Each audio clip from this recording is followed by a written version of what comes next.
A ideia nessa segunda mesa seria mesmo nós discutirmos a questão da intolerância religiosa, né?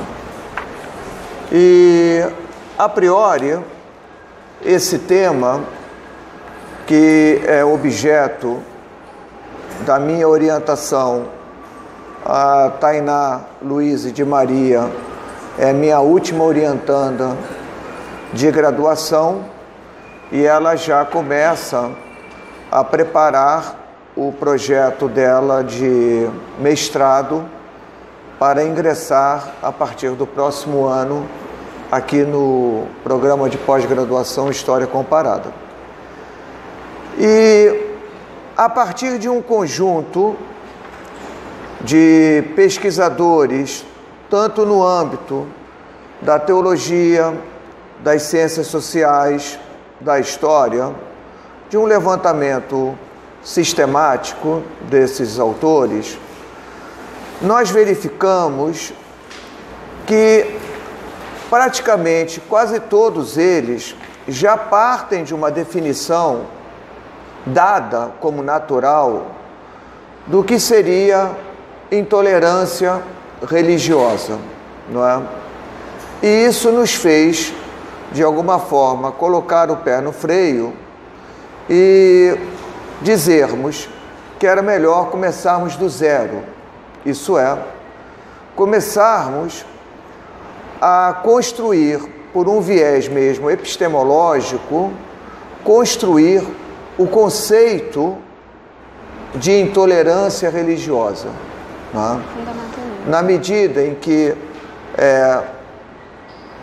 as coisas são trabalhadas ou dadas, e muitas vezes no senso comum, e muitos autores acompanham o senso comum, de que falar de intolerância religiosa é falar de islamismo, não é? O que é um equívoco, nós entendíamos que era melhor parar e começar do zero.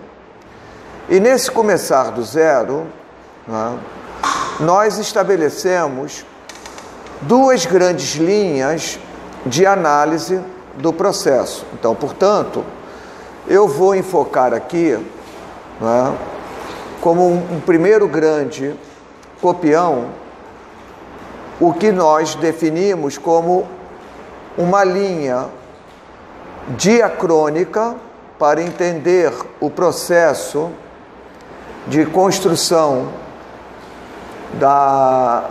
do conceito de intolerância religiosa, e a Tainá vai enfocar um segundo campo, que seria o elemento sincrônico do processo de elaboração ou de construção do conceito de intolerância religiosa. Então, me cabe, nessa primeira parte, fazer esse enfrentamento. E nessas discussões que nós estamos tendo, por diacronia, nós tomamos como recorte o século XVI a o século XIX, como o processo, não é, em que algumas linhas chaves do conceito de intolerância religiosa, nessas linhas em que base esse conceito ele está sendo gestado.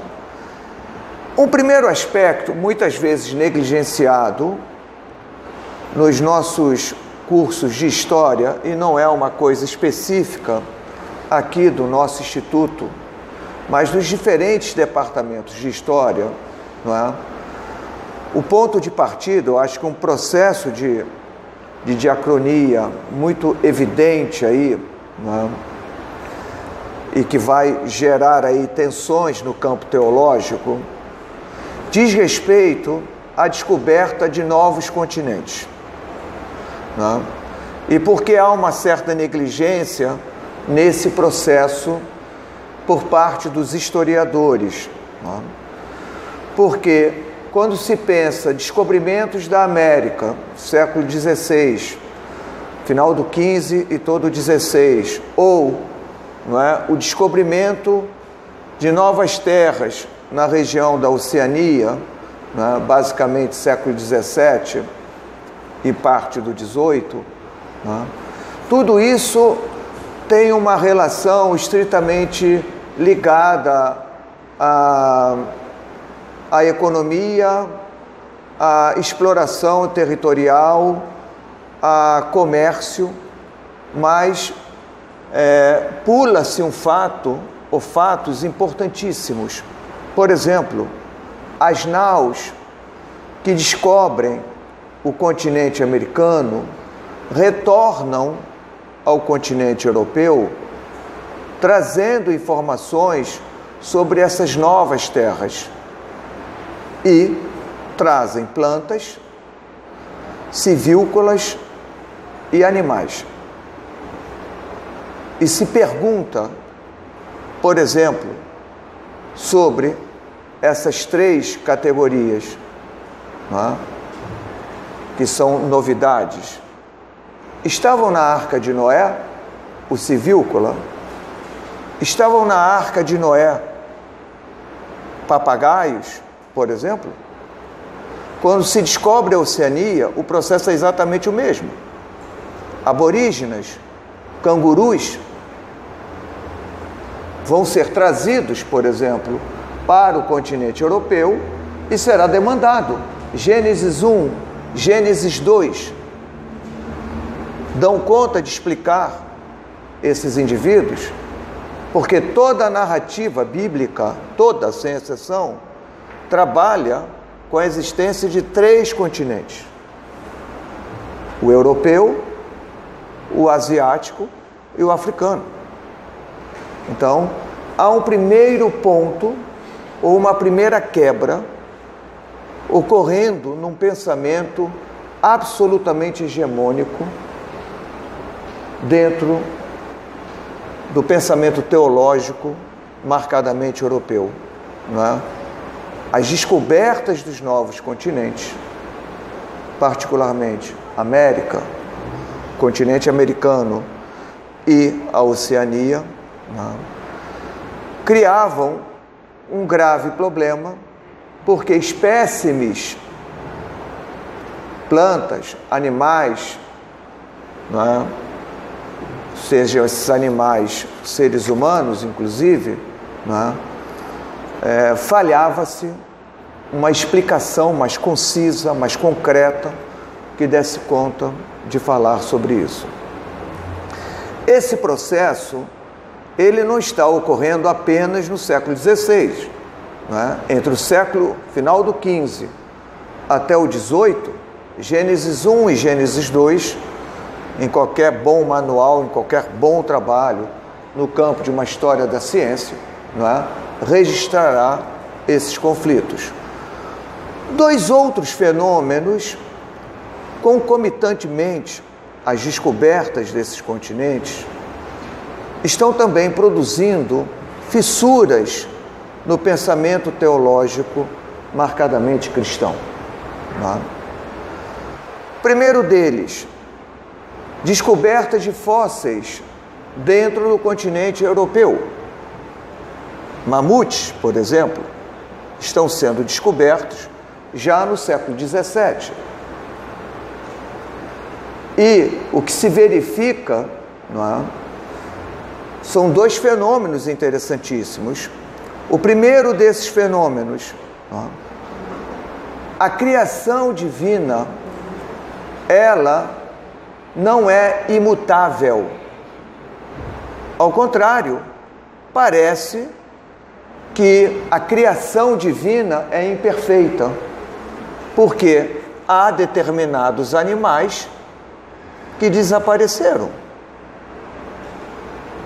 Isso é novo, porque até então Deus criou o homem, Deus criou a mulher, Deus criou as coisas todas certas, tudo perfeito, não é?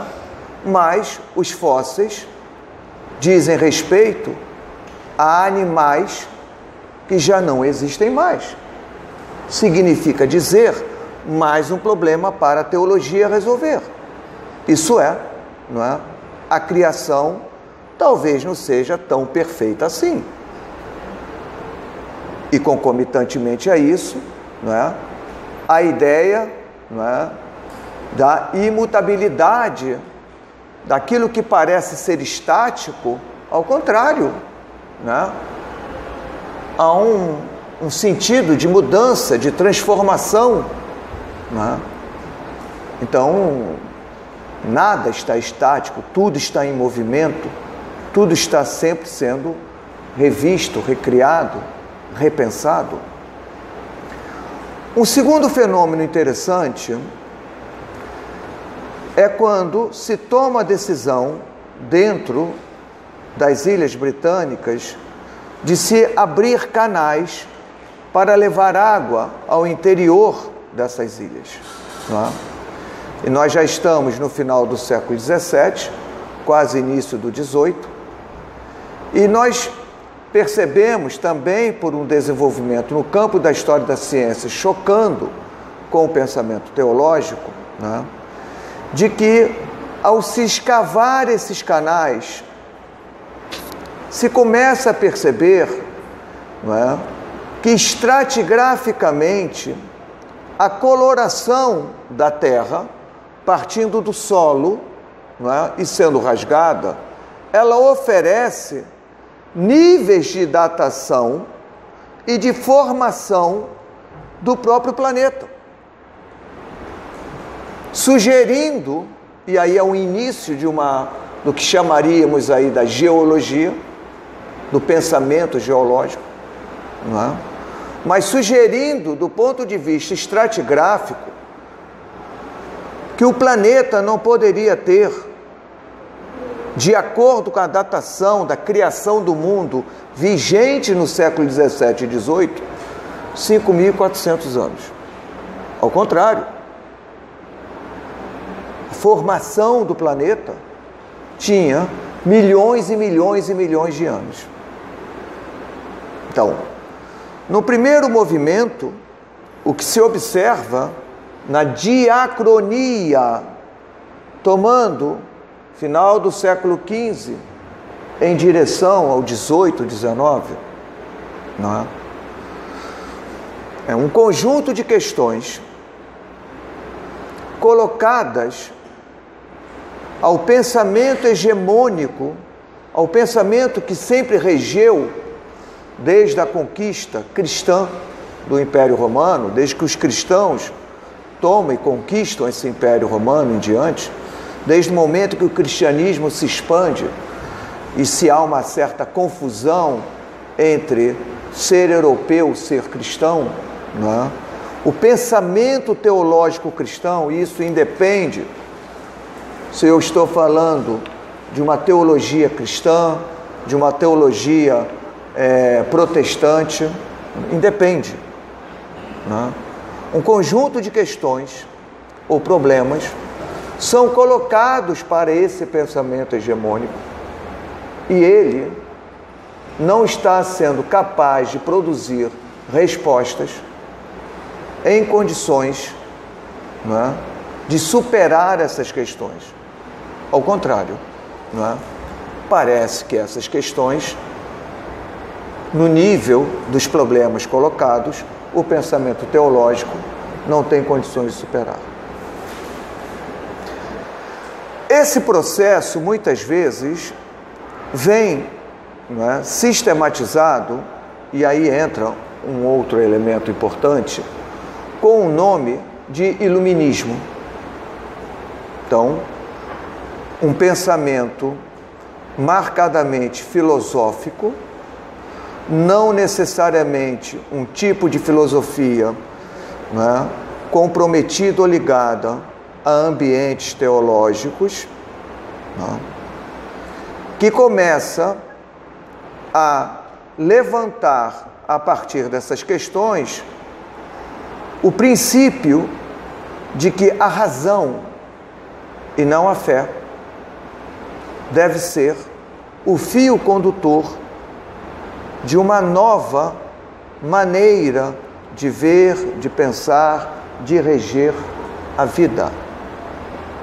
Então, Muitas vezes, do ponto de vista de um olhar filosófico, que aparece com o nome iluminismo, algo novo está se produzindo que até então, não se tinha essa dimensão ou percepção, independentemente de se você está em continente africano, europeu ou asiático. A razão, a teoria do conhecimento, o pressuposto de que hipóteses devem embasar, nortear as questões. O princípio da fé começa a perder fortemente o seu espaço, pelo menos num ambiente extremamente intelectualizado. Por isso, a ideia de um iluminismo colado ao espaço da filosofia.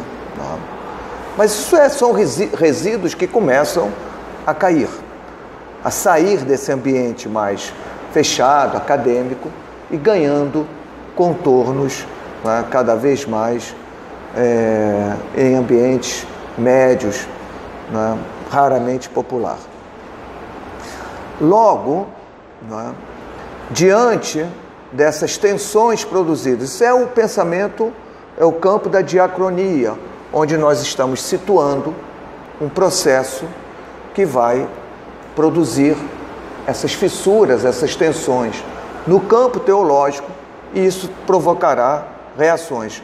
Mas a primeira metade do século XIX, e isso é interessante, no contexto europeu, particularmente no campo teológico alemão, há um processo extremamente novo, e aí que eu acho que tem, quer dizer, a gente pensa, essa questão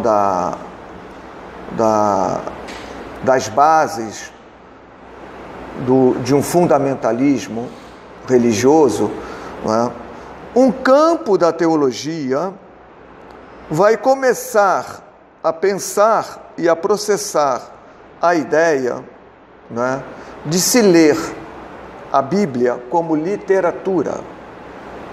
Veja, não são os filósofos que irão fazer isso, nem historiadores, mas o pensar a Bíblia como literatura, muito mais do que tomá-la como uma factualidade, ali existiriam histórias, exemplos, situações, aonde mostrariam, uma ideia de que, se Deus quiser agir, agiria assim. Então, a ideia ou o pressuposto de um dilúvio, Noé, uma arca de Noé, isso muito mais do que se tomar no campo de uma factualidade, de algo que efetivamente aconteceu no passado, deveria ser tomado por um viés mais literário, literatura. Então, olha o processo como é interessante, porque se o século XVIII está produzindo, pelo viés filosófico, um deísmo, o cristianismo continua sendo um chão importante para se pensar a Europa. Mas que cristianismo é esse? Um cristianismo pelo viés deísta. Narrativas de milagre, narrativas que cheirem a mitos, isso é descartado. O que se busca é uma razão dentro dessa história de cristianismo. É isso que o século XVIII, é isso que o século XIX, quando produzir biografias sobre Jesus, é isso que muitos desses caras vão fazer, Descartar aquilo que cheira a não ciência, a não razão. Isso tem um diálogo com a teologia. A teologia, nesse momento, está acuadíssima. Talvez alguém, um campo que possa ter dado uma resposta um pouco menos traumática, São os kardecistas, meados do século XIX, que vão tentar fundir, não é, fé e razão, tentando dar uma explicação racional a uma experiência de fé. Mas isso são casos muito específicos, particulares, não é? Talvez até uma marca ainda hoje, não é, dentro de um campo kardecista, não é? As explicações são sempre muito tomadas por quem dá e quem tem fé de que está falando de ciência, não é? Mas aquilo é um discurso estritamente de fé. Então, esse ponto, ou o momento em que se chega, não é, ao ápice de se romper a ideia, ou de se quebrar a ideia de que a Bíblia não seria de fato um livro repleto de factualidades, mas tomado como literatura, isso vai produzir no campo teológico, no pensamento teológico, uma reação. Então, se é para começar a construir ou elaborar, não é, um conceito de fundamentalismo religioso, não é, o século XIX é chave. Chave por quê? Porque grupos cristãos, não é, vão reagir a essa percepção, não é, que eles vão chamar ora de liberal, de estritamente modernista, não é? Mas vai ter a reação. Uma reação muitas vezes por uma linguagem milenarista, não é? Por um tipo de profetismo, mas a ideia de uma Bíblia, não é, tomada ou pensada no século XIX, isso não vai acontecer, pelo menos de forma tão visível e aberta como no início do XX, mas uma Bíblia lida, pensada ou tomada como inerrante, né? Isso ainda não está plenamente sistematizado.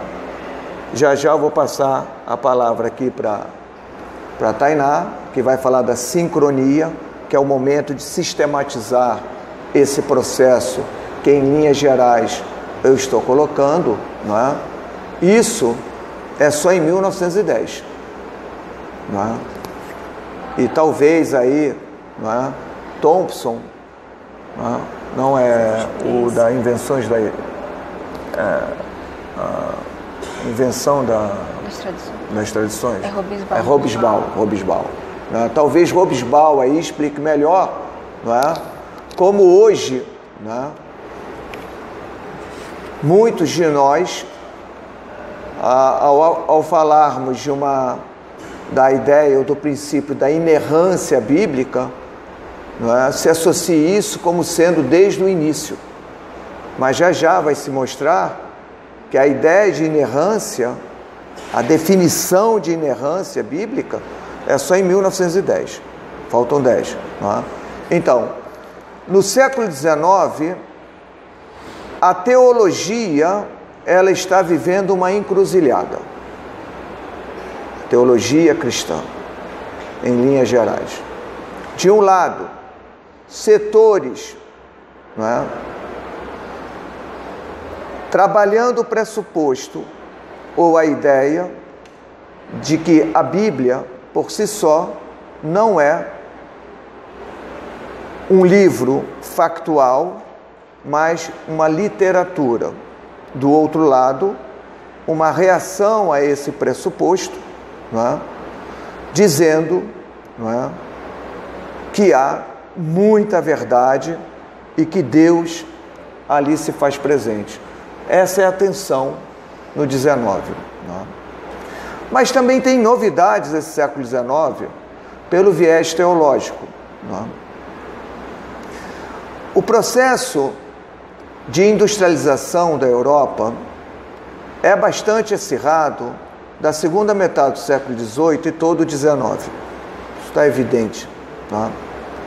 E duas importantes ideologias ganham muita força dentro desse ambiente europeu, que são mais fontes de preocupação para o pensamento teológico, não é? O pensamento anarquista e o pensamento socialista ou social-democrata, não é? Então, essas duas vertentes estão atuando fortemente no ambiente de século XIX, onde a saída das populações do campo em direção às cidades, perdas de identidade dessas populações rurais ao chegarem em ambientes urbanos, não é? O rompimento, entre aspas, de um tipo de sociedade tendendo a ser face a face, não é?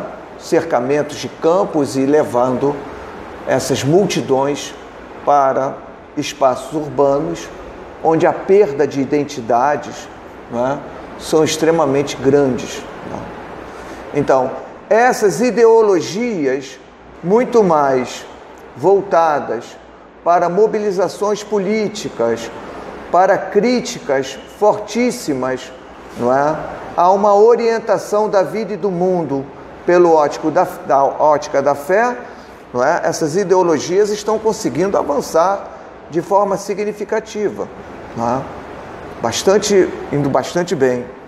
E ocorre pela primeira vez, não é? Uma atualização sem precedentes na figura de Jesus no século XIX. Não é? Pela primeira vez, o pensamento teológico, não é? Talvez mais uma característica católica, não é? Reforçará a ideia, não é? De José e Jesus operários. Século XIX, não antes disso. Não é? Nós temos as narrativas sinóticas, não é? Onde, não é? vai-se a Nazaré e há um certo questionamento. Mas não é ele o filho de José? Não é? Já tô indo lá. Não é ele, não é? Tecnon, não é ele o cara que trabalha? Mateus pula isso. Diz, não, ele é só o filho, ele não tem nada a ver com esse trabalhador manual. Né? Claro, na longuíssima duração de um pensamento teológico que embasa outros pensamentos no ambiente europeu, trabalhar manualmente é próprio do escravo, é próprio do servo, não é? Mas isso não condizia com a figura de Jesus. Isso só vai vir de forma muito forte, não é? Como uma forma também de combater essas ideologias, não é? Do tipo anárquica ou socialista no ambiente do século XIX. A teologia está lutando muito aí, está tentando sobreviver demais. Esse processo diacrônico, não é? Eu estou correndo aí para poder situar um pouco vocês e embasar o que será aí projetado, não é? Essas bases, não é? Em frangalhos da teologia, ou pelo menos de um tipo de teologia, não é? Vai produzir, nesse início do século XX, algumas sistematizações que embasam, não é? O conceito de fundamentalismo religioso. Esse é o embate que está aí, não é? Então, de um lado, a questão da fé como uma chave de leitura para um conjunto de livros, não é? Que nós definimos como Bíblia, onde a experiência, a subjetividade aí, ela comprova tudo aquilo que está ali, pela sua vivência, pelos inúmeros exemplos que você poderia dar, não é? Então, isso nunca foi superado, nunca foi superado, mesmo sob o forte impulso e impacto de um pensamento científico que se instaura e consolida aquilo que se define por Ocidente. Ocidente não é uma coisa que eu pego. Ocidente não é isso. Ocidente é a ideia. Se eu definir Ocidente, o corolário é o Oriente. Então, normalmente, e em linhas gerais, o conceito de Ocidente poderia ser pensado em 3 matrizes. A primeira delas, não é? Uma base religiosa judaico-cristã. Lógico que no processo de consolidação desse Ocidente, cada vez mais cristã e menos judaica, pelo próprio antissemitismo que se produz. Ok? Um segundo vetor seria essa cultura greco-romana, pelo seu viés da filosofia, da matemática, da estética. E o terceiro elemento aí instaura mesmo uma ruptura, né? É o seu crivo, né, centrado na racionalização, na teoria do conhecimento. Isso é que está por trás de quando a gente pensa e fala de Ocidente, não é? Então, esse é o choque que está aí, e é isso que a gente está tentando sistematizar no conceito, não é? Do fundamentalismo religioso, não numa dimensão pejorativa, mas numa necessidade de racionalizar o conceito para estabelecer hipóteses de trabalho, que é o que a gente aqui na história precisa definir. Então, não há nada a se opor à sua experiência de fé, que é a experiência de muitos. Mas, se você demanda, não é, exemplos de onde a ciência poderia dizer que a Bíblia falha, bom, aí a ciência tem inúmeros exemplos, não é? As inúmeras construções de Davi e de Salomão, inúmeras construções extremamente luxuosas, não é? Extremamente imponentes, grandes, não é? Isso ainda está para se encontrar. E olha que a terra de Israel já foi revirada bem, de cima para baixo, de baixo para cima. Nunca se encontrou nada, nada. Isso é só um exemplo, não é? Das narrativas de reis sobre as construções monumentais, principalmente com Davi e principalmente com Salomão. Isso nunca se encontrou, não? Nada. Isso é um de muitos exemplos, mas pode-se chegar mesmo às questões mais sérias, mais centrais, não é? Que mexem mesmo no âmbito da nossa fé, para quem tem a fé. Quando Jerusalém caiu, não é, em 68, 69, milhares de judeus foram crucificados. Milhares. Onde estão os ossos enterrados desses milhares de judeus crucificados? Onde estão? A arqueologia nunca encontrou. Talvez possa ser um excelente indício, né, quando somado às revoltas de Espartacus, onde também milhares de escravos foram crucificados ao longo das principais vias romanas, né, que também nunca foram encontrados esses ossos, de que crucificados nunca foram enterrados. Nunca. Porque se fosse, teríamos evidências não é, do ponto de vista arqueológico, não é, desses enterramentos, desses milhares de corpos, não é, que após serem mortos por um processo extremamente dolorido, não é, seriam enterrados. Não é? E isso nunca se encontrou. Passem em revista. Qualquer livro que vocês tenham lido, se há referências a esses enterramentos. Só existe um caso. Em 1968, um osso do tornozelo com um prego encravado nele. Uma descoberta fortuita na cidade de Jerusalém. Não é?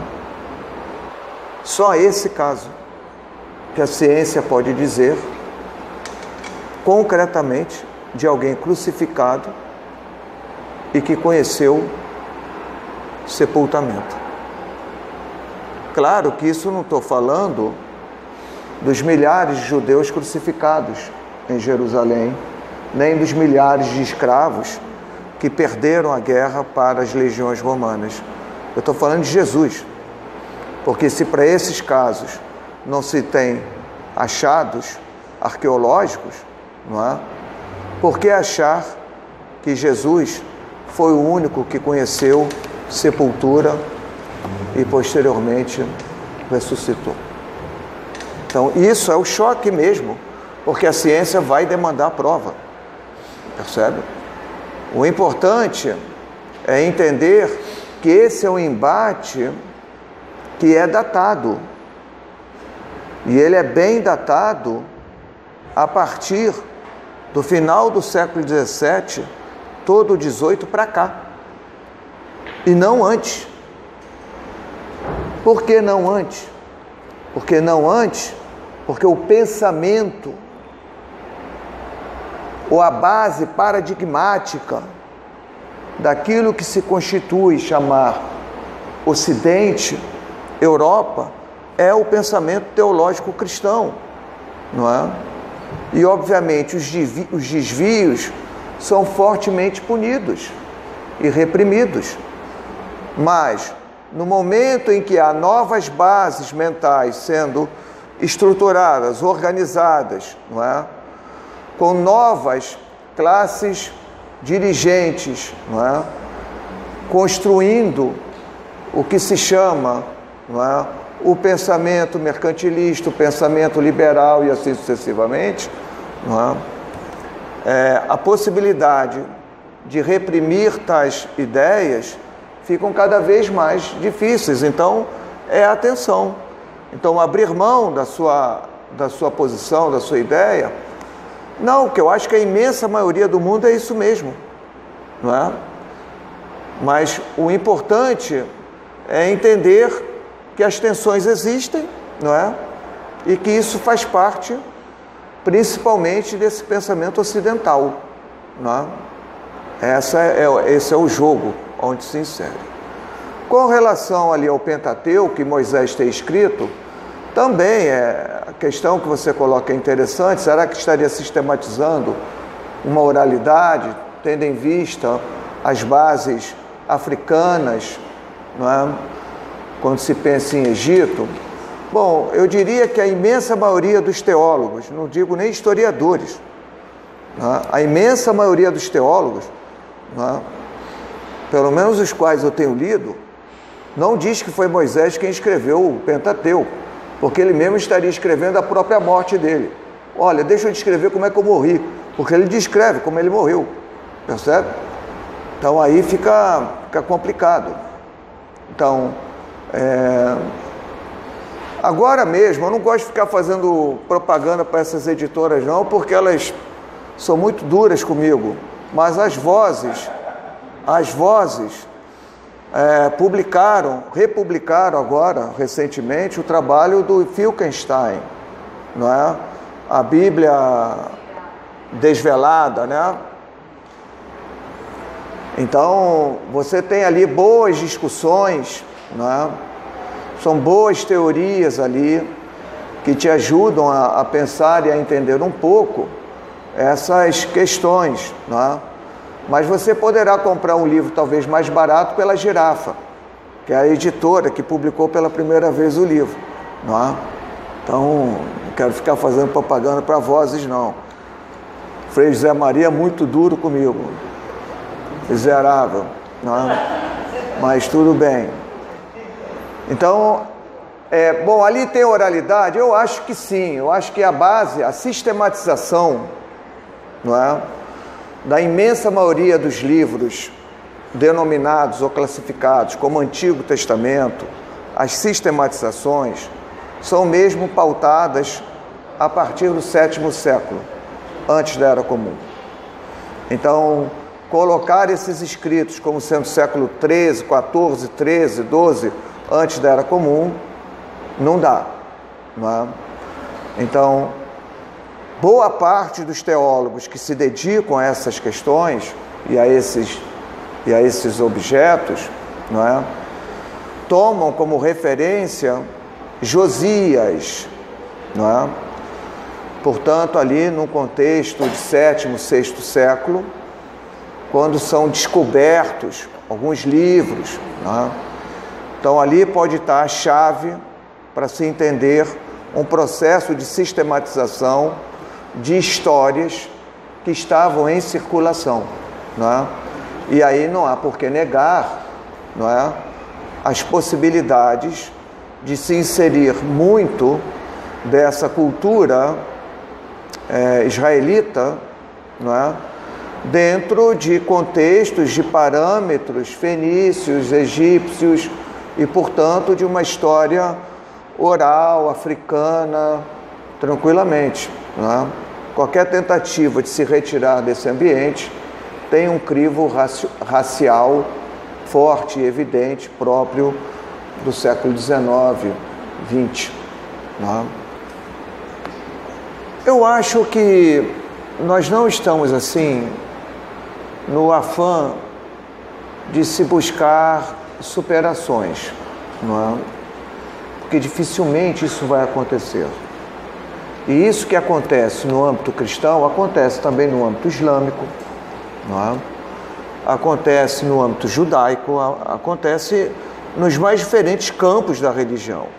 Isso fica mais evidente aqui, porque a imensa maioria é cristã aqui.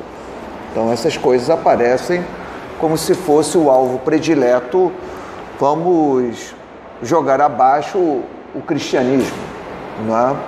Mas entendam que essa não é uma discussão que está sendo realizada na China, mas está sendo realizada aqui no Brasil. E os censos do IBGE falam e apontam que 89% dos brasileiros se declaram cristãos. Então, obviamente, que esse embate maior que aparece é com relação ao cristianismo, não é? Mas no caso islâmico, para não nos estendermos, não é? É difícil encontrar um historiador que trabalhe com o Alcorão que diga que aquilo é obra do profeta de Mohammed, não é? Porque muitas das suras, muitos dos capítulos formativos do Alcorão não dizem respeito a um contexto de século VII de Arábia, e o próprio livro desapareceu por 3 séculos, só foi reaparecer no século X. Então tem inúmeros problemas ali, ok? Mas isso não é discutido aqui, porque a probabilidade, não é, de encontrar um público interessado também é mínima. Também não dá para levar esse debate na Arábia Saudita, porque sequer você iria discutir, não é? Então, eu acho que as questões que estão sendo postas é mostrar que há um processo em curso. E esse processo, sob muitos aspectos, também é detectado no nosso censo, não é? Um dos campos que mais aparece em crescimento nos censos do IBGE decenais são os sem religião, não é? Então, entre 1970 a 2010, portanto, em 4 grandes censos, saiu de 1,3 para 7,1 2% da população brasileira. Esse é o campo que mais cresce. Mas sem religião, não necessariamente, é um indivíduo que não crê em Deus, ok? Que ali dentro é um pouco saco de gato. Tem aqueles indivíduos que não se inserem numa denominação ou numa confissão específica, mas também tem aqueles que já não creem em Deus, não creem em nada. Esse é o campo que mais cresce. Não é o campo, não é, de Assembleia, não é o campo do Valdomiro Santiago, é esse. De 1,3% para 7,2% da população brasileira. Então, com relação à fala do professor Ondemar, ela é interessante porque nunca se encontrou uma Bíblia. É bom que se diga. Nunca nenhum arqueólogo, escavando Israel, encontrou o Antigo Testamento. Ou nunca um arqueólogo escavou e encontrou o Novo Testamento. Ok? Então, tanto o Antigo quanto o Novo Testamentos, ou o Primeiro ou Segundo Testamentos, ou Bíblia judaica e Bíblia cristã, não é? São construções mesmo. Não é? Então, por exemplo, não é? A formação do cânon judaico é muito claro e evidente. Não é? Só entraram livros que tinham, em primeiro lugar, uma orientação pró-Jerusalém. Pró-Jerusalém. Livros, mesmo escritos em hebraico ou aramaico, que tivesse uma orientação que não fosse pró-Jerusalém, não entraria.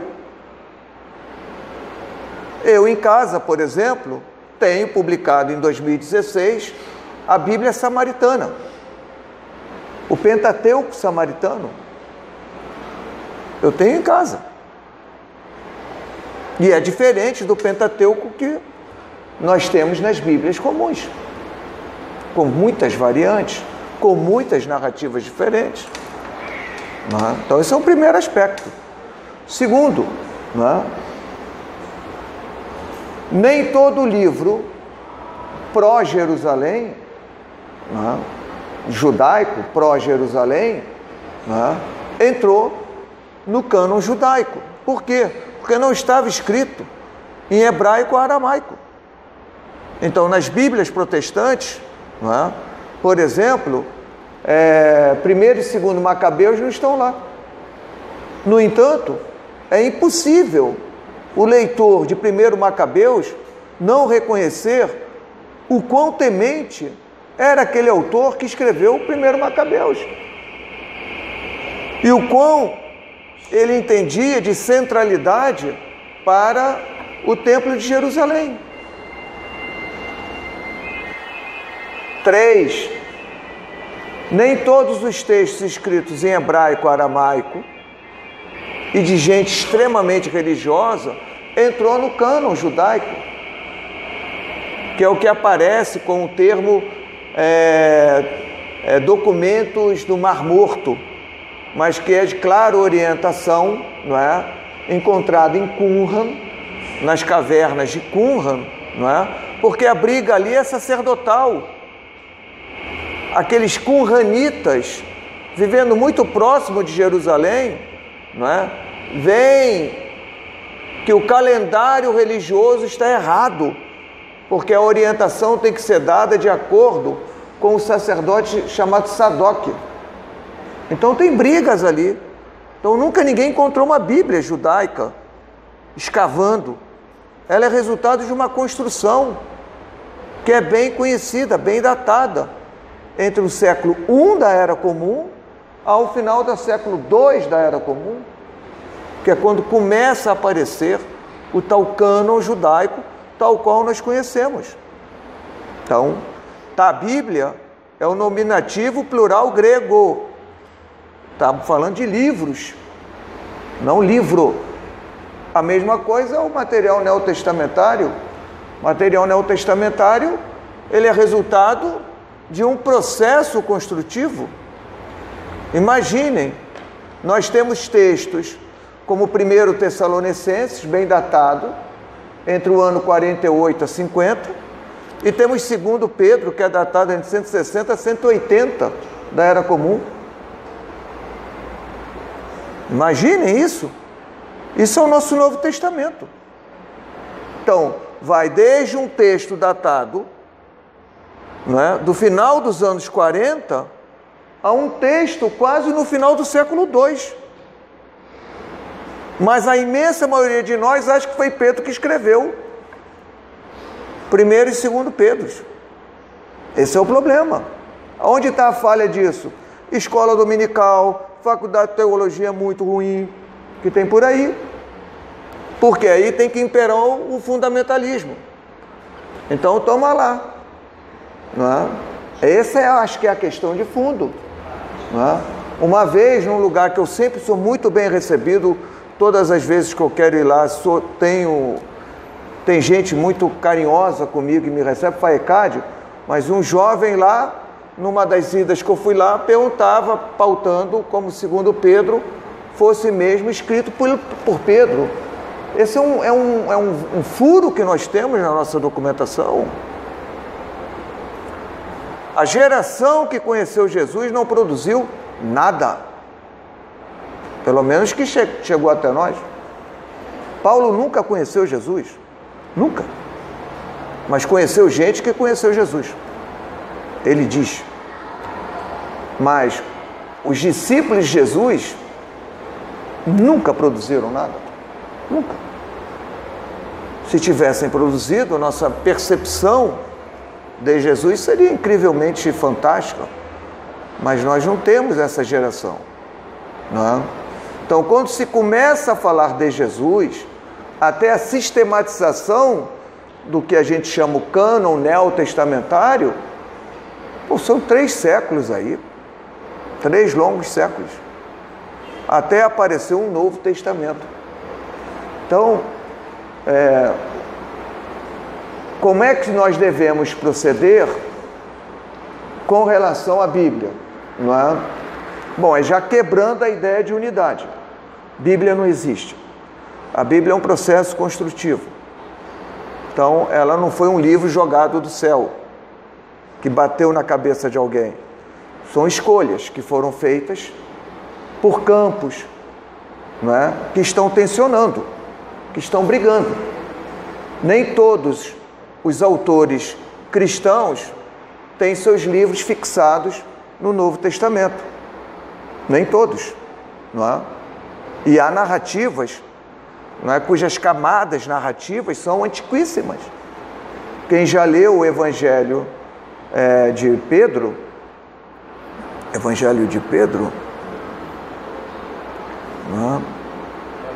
não, Tomé não, é a narrativa que fala sobre, o Evangelho acho que é associado a Pedro, da ressurreição, como é que Jesus sai do Sheol, não é? Amparado por 2 anjos. Não é? Isso é lindíssimo, que é um problema de fundo que a gente nunca resolveu. Não é? Por exemplo, quer ver uma questão que se eu colocar para vocês, acho que a imensa maioria vai dizer, é isso mesmo. Não é? Como é que Jesus saiu no 3º dia, trabalhando a ideia de ressurreição, ok? Não que ela seja histórica. Mas, como é que Jesus, no 3º dia, saiu lá da casa dos mortos? Saiu por ele mesmo ou saiu ajudado? Olha que situação, a gente nunca pensa nisso, porque a gente já está, que Jesus é Deus, então Jesus saiu na hora que ele quis, percebe? Sozinho. Mas isso, não é hoje. Entre o século I até o século V, estavam se discutindo isso. Como é que ele saiu de lá? Saiu por ele mesmo, porque ele era Deus, ou Deus mandou tirar ele de lá, porque não sabiam que ele era Deus? Coisas simples, né? Então, a Bíblia tem que ser lida mesmo, tem que ser quebrada a ideia de uma unidade, né? E pensar autores que nunca se viram, nunca se conheceram. Eu ainda entraria aí no ponto, eu acho que respondeu, mas eu ainda entraria em estudos aqui desenvolvidos mostrando que o fenômeno conhecido como glossolalia, o indivíduo se vê revestido por uma força, não é, externa,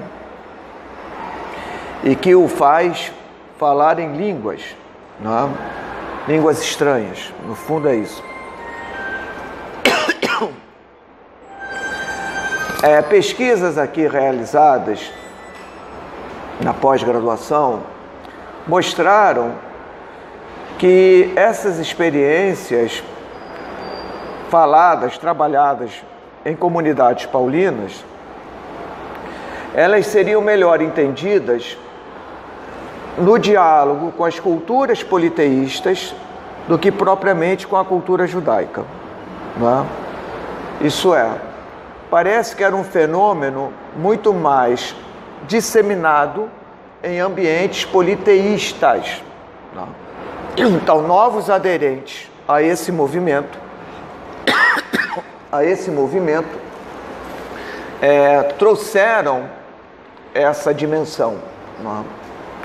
E curioso que quando, quase 70 anos, 80 anos depois, quando em Atos 2 é descrito o fenômeno de Pentecostes, há um descompasso, ou pelo menos duas experiências radicalmente diferentes que estão sendo trabalhadas.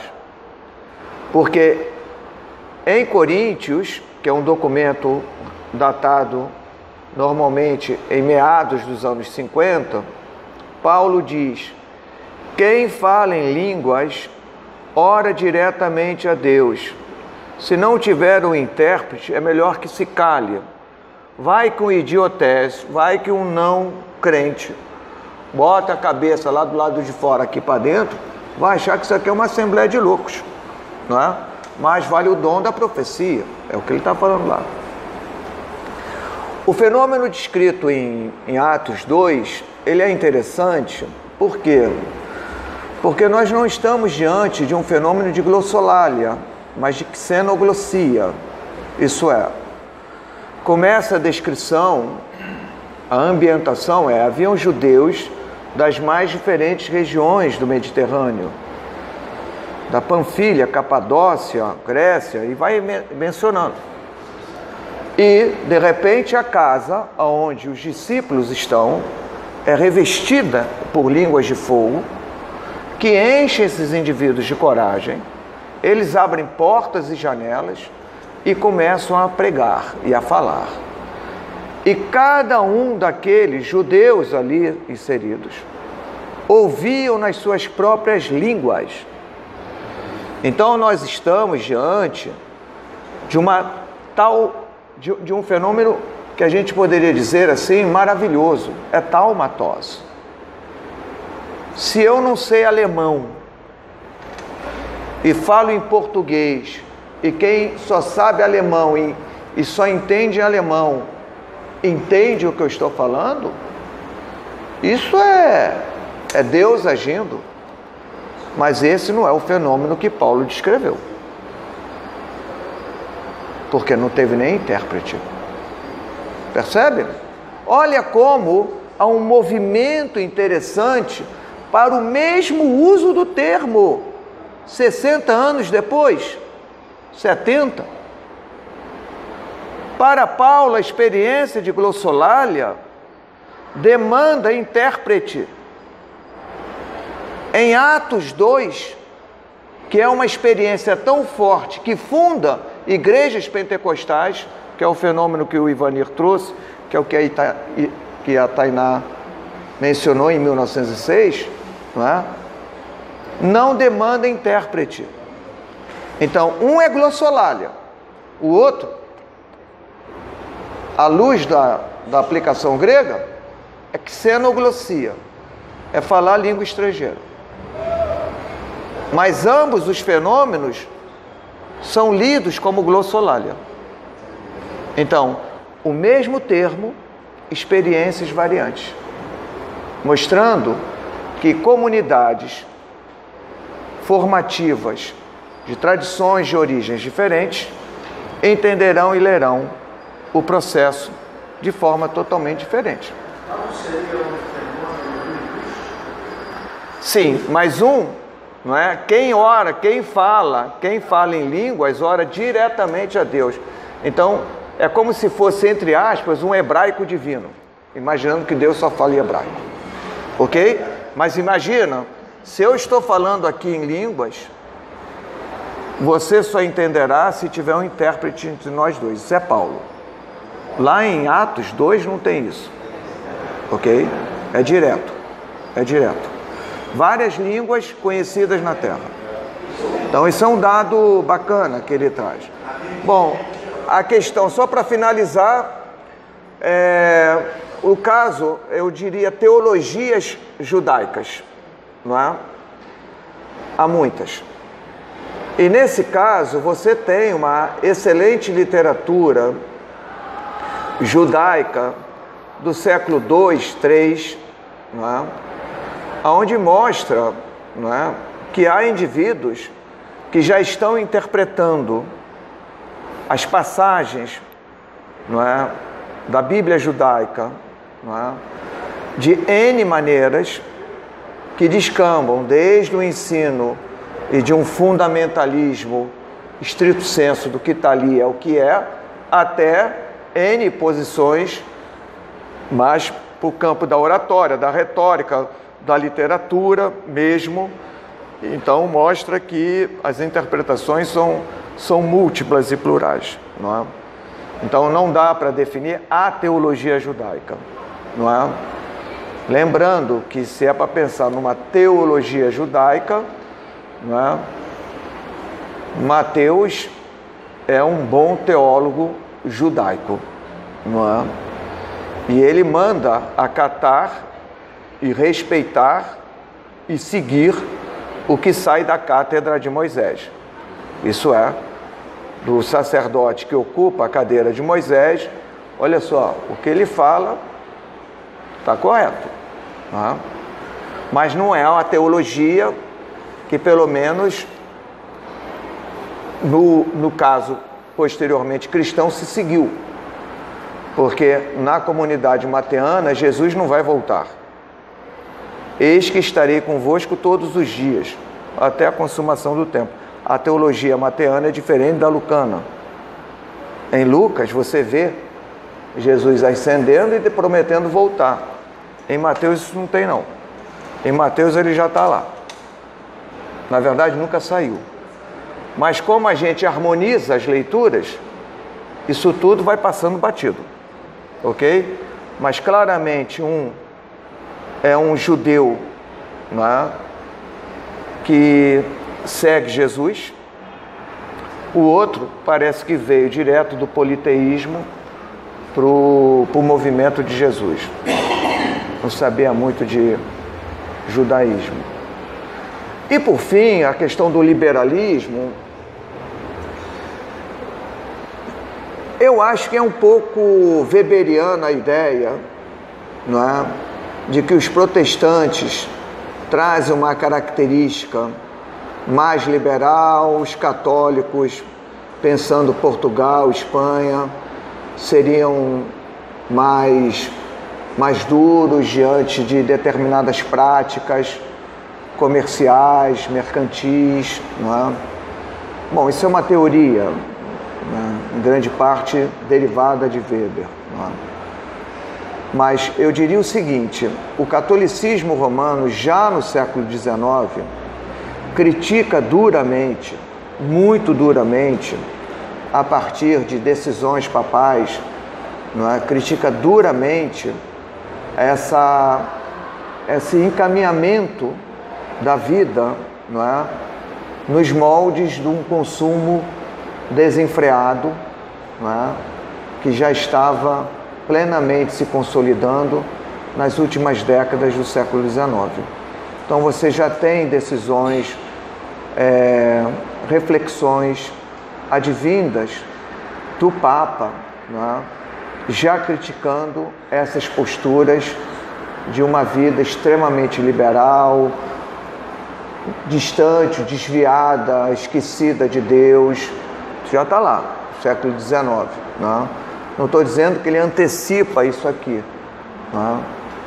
Mas certamente as igrejas cristãs, né, vão tender, né, a ter um olhar mais crítico nessa virada do 19 para o 20 em relação ao mundo que está sendo construído.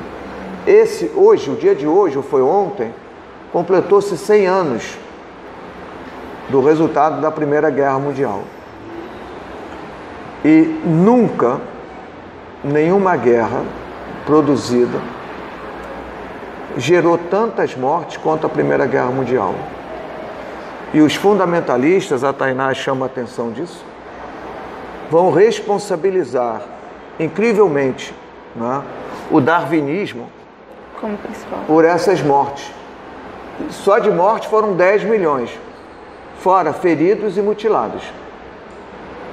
Então, o culpado disso era a ciência, expressada por um mundo de ponta cabeça, representado pela evolução, o evolucionismo, e deveria se voltar então à criação. Então essas tensões estão aí.